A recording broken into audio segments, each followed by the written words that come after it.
You knew! You knew and you still came here like nothing happened! Please. Emma, hey, let's take a breath. Don't you tell me to breathe, not after what she— Did she just slap her own mother? Gasps filled the ballroom. Cameras froze mid-flash. The bride's white glove trembled as her mother's gift hit the floor, a tiny box splitting open to reveal a forgotten past. In that glittering room of wealth and pride, one act of shame silenced everything. The guests didn't know her story. They didn't know the years of sacrifice behind that worn, humble face. But by the time the truth came out, it was already too late. This is the story of a daughter who lost everything in a single moment at the wedding. Comment your city below. The morning sun painted the city in soft gold.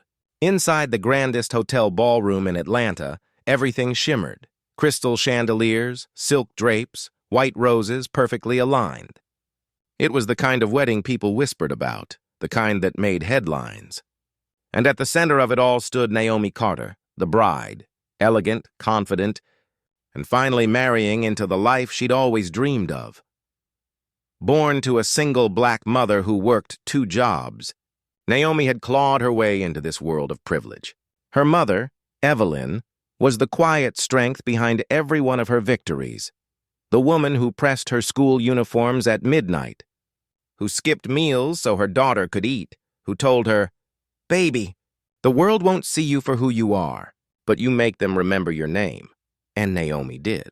She graduated top of her class, built a career in public relations, and charmed her way into the heart of a wealthy white family that adored her, or so it seemed. But as the wedding day unfolded, beneath the flawless makeup and the smile that cameras loved, Naomi's chest tightened with a quiet unease. Her mother arrived late. The Uber had dropped her 2 blocks away, and she'd walked in humble flats, clutching a simple gift wrapped in brown paper. Her dress wasn't designer, her hands showed the years of labor. But her eyes sparkled with pride, the kind only a mother's love could hold. Naomi saw her across the room, her heart tugging between love and embarrassment. Around them, guests whispered. Some smiled politely, others didn't bother to hide their stares. The contrast was stark, the glowing bride in white and the mother in her old Sunday best.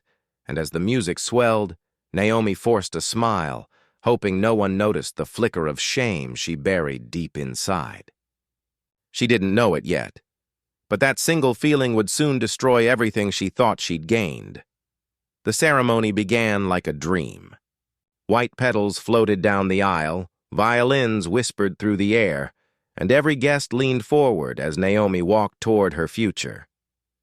Cameras flashed, capturing perfection and the kind that lives forever online.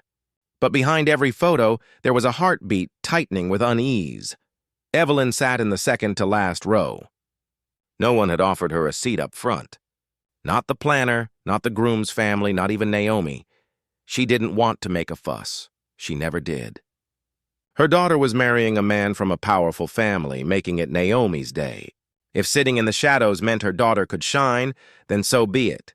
Still, the whispers reached her ears. "Who's that woman? She doesn't look like family.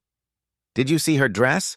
Each comment cut a little deeper, but Evelyn kept smiling, clutching the small wrapped gift in her lap, a locket she'd saved for years, containing baby photos of Naomi and her late father. When the couple said their vows, Naomi's voice trembled, not from joy, but from the storm rising inside.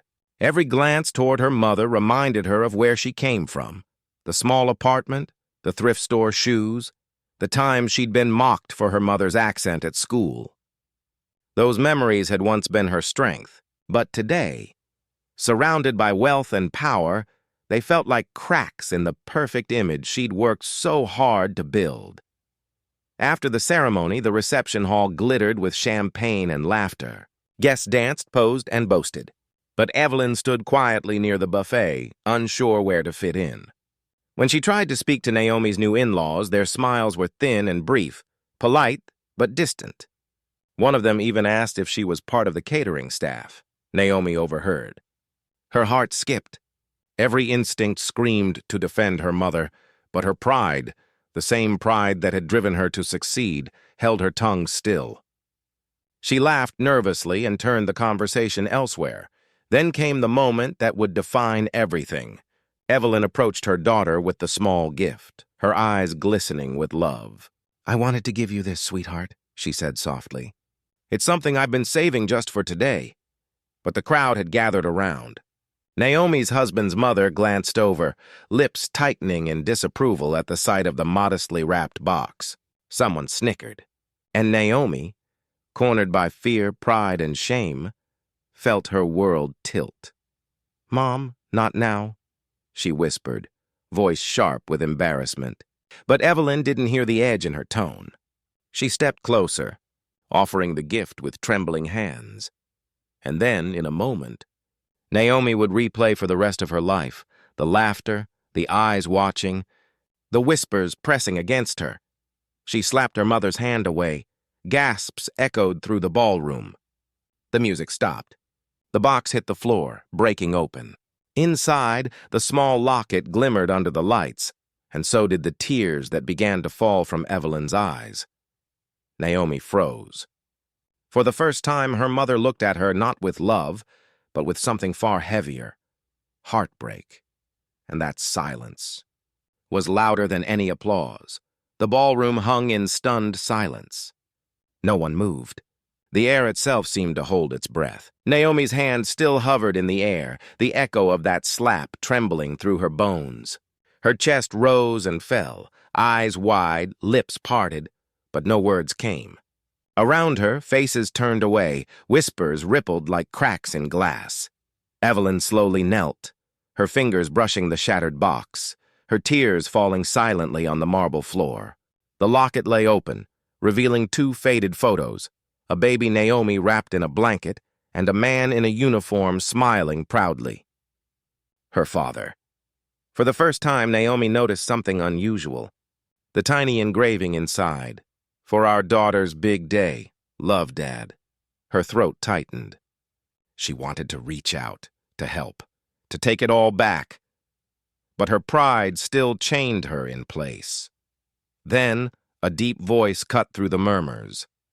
The groom's father stepped forward, his expression cold. "I think we should keep the family drama private," he said, his words coated with condescension. Several guests nodded, pretending sympathy while enjoying the spectacle. Evelyn rose, straightened her back, and looked at her daughter. "I prayed for this day your whole life," she whispered, voice trembling but steady. "But I never thought love would make you ashamed of me." Naomi's heart cracked open. The applause that once celebrated her perfection now felt like knives. In that moment, the wedding she thought would define her ended her instead. Dear audience, where are you watching from? Drop your city name in the comments! The guests dispersed quickly after that, murmuring excuses, avoiding eye contact. The glamour of the evening faded under the weight of what had just happened. By midnight, the ballroom was empty, except for scattered petals, overturned glasses, and a mother's forgotten locket glinting faintly beneath a table. Naomi sat alone at the edge of the dance floor. Her wedding gown wrinkled, her mascara streaked with tears. Her husband had gone upstairs, embarrassed and distant. The photographers had stopped filming. The fairy tale had ended long before the last song. She replayed the moment again and again, her mother's face, the gasp, the silence. Every success, every sacrifice, every late-night phone call where Evelyn had said, "I'm proud of you, baby," now felt like a debt she could never repay. Days turned into weeks. Naomi tried to call to apologize, but Evelyn never answered. When she finally went back to the small neighborhood she'd once called home, the door opened slowly, her mother standing there, older somehow, quieter. She didn't scold or shout. She simply said, "You looked beautiful that day," and closed the door gently. Naomi left the locket on the doorstep and walked away, knowing forgiveness might never come. That wedding had given her everything she thought she wanted: status, admiration, belonging. But it cost her the one thing she could never replace: her mother's heart. How many times must we trade love for pride before we realize one can't survive without the other? Thanks for watching. Subscribe for more powerful stories and new videos every day.